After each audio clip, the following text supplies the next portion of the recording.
Eh, Assalamualaikum warahmatullahi wabarakatuh. Perkenalkan, nama saya Ali Sobirin Hamdi, NPM 718212669. Di sini saya akan menjelaskan tentang hubungan tenaga kerja dan demokrasi industri. Nah, yang pertama, yang terhormat ya, Bapak Willy Pratana selaku pengajar dosen mata kuliah MSDM Internasional.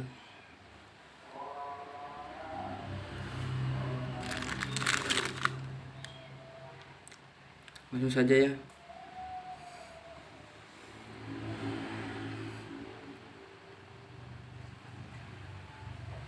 Hubungan tenaga kerja adalah organisasi para karyawan yang dibentuk untuk mempromosikan atau menyatakan pendapat, melindungi, dan memperbaiki melalui kegiatan-kegiatan kolektif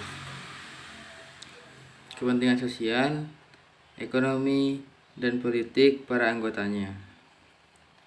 Merupakan wadah bagi karyawan sebagai wahana untuk berpartisipasi dalam perusahaan. Hubungan tenaga kerja di sini merupakan suatu hubungan yang timbul antara pekerja dan pengusaha setelah diadakan perjanjian sebelumnya oleh pihak yang bersangkutan. Pekerja menyatakan kesanggupan untuk bekerja pada pengusaha dengan menerima upah, dan sebaliknya pekerja dengan membayar upah. Dengan demikian, hubungan kerja yang terjadi antara pekerja dan pengusaha adalah merupakan bentuk perjanjian kerja yang pada dasarnya memuat hak kewajiban masing-masing pihak.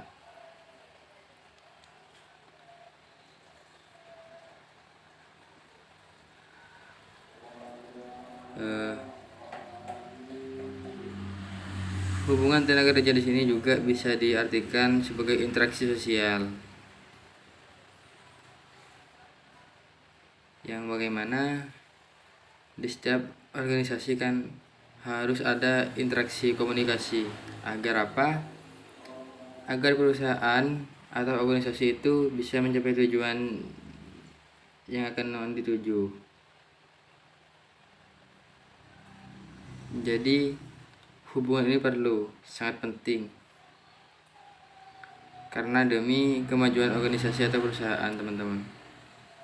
Nah, di dalam pemeliharaan hubungan kerja terdapat 3 unsur, yaitu yang pertama, kerja. Di dalam hubungan kerja harus ada pekerja tertentu sesuai perjanjian, karena itulah hubungan ini dinamakan hubungan kerja. Yang kedua, upah setiap hubungan kerja selalu menimbulkan hak dan kewajiban di antara kedua belah pihak dengan berimbang. Dalam hubungan kerja, upah adalah merupakan salah satu unsur pokok yang menandai adanya hubungan kerja. Pengusaha berkewajiban membayar upah dan pekerja berhak atas upah yang dilakukannya pekerja agar seimbang. Yang ketiga, teman-teman, perintah dalam hubungan kerja harus unsur perintah, yang artinya yang satu pihak berhak memberikan perintah dan pihak yang lain berkewajiban melaksanakan perintah.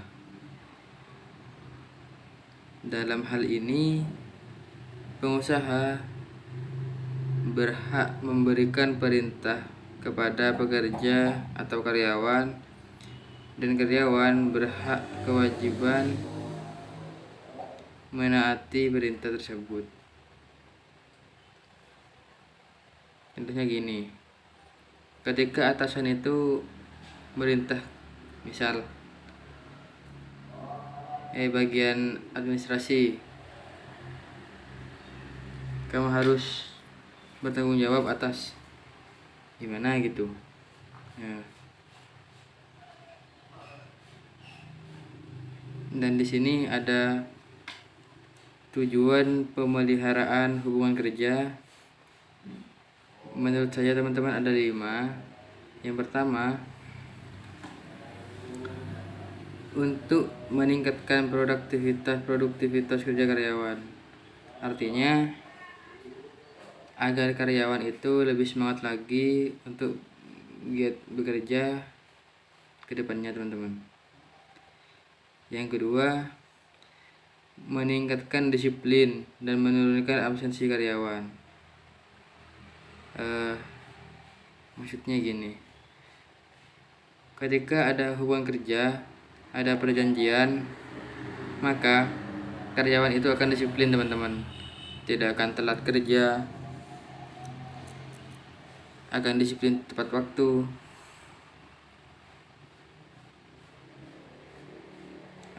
Yang ketiga, meningkatkan loyalitas dan menurunkan turnover karyawan.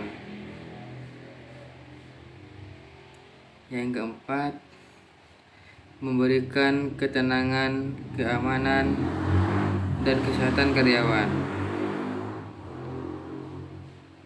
Yang kelima, meningkatkan kesejahteraan karyawan dan keluarganya. Yang keenam, memperbaiki kondisi fisik, mental, dan sikap karyawan. Yang ketujuh, mengurangi konflik serta menciptakan suasana yang harmonis. Dan yang terakhir, teman-teman, yang ke-8 adalah mengefektifkan pengadaan karyawan.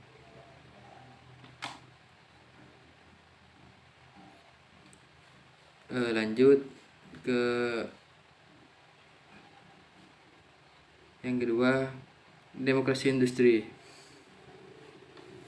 yaitu persetujuan yang melibatkan pekerja dalam pembuatan keputusan, pembagian tanggung jawab, dan kewenangan di tempat kerja. Sementara di desain organisasi manajemen partisipatif, pekerja didengar dan ikut ambil bagian dalam proses pembuatan keputusan. Dalam organisasi yang penggunaan demokrasi industri, mereka juga terlibat dalam pembuatan keputusan akhir, termasuk dalam desain organisasi dan hierarkinya juga. Di hukum perusahaan, istilah yang umumnya digunakan adalah kodeterminasi. Mengikuti kata Jerman, Bestimmung. Di Jerman, perusahaan dengan lebih dari 2.000 pekerja atau lebih dari 1.000 pekerja di tambang batu bara dan industri baja, pemilihan setengah dari dewan pengawas direksi atau yang disebut yang memilih manajemen, dipilih para pemegang saham dan setengahnya oleh para pekerja. Meskipun demokrasi industri umumnya mengacu pada model organisasi dengan tempat kerja yang dijalankan dengan langsung oleh pekerjanya sendiri di sektor swasta atau kepemilikan negara atas alat produksi, ada juga bentuk perwakilan demonstrasi industri. Perwakilan industri demokrasi termasuk struktur pembuatan keputusan seperti pembentukan komite dan konsultasi untuk memfasilitasi komunikasi antara manajemen serta buruh dan staf. Mungkin Hanya itu yang saya tahu teman-teman. Kurang lebihnya saya mohon maaf bila ada salah kata. Wassalamualaikum warahmatullahi wabarakatuh.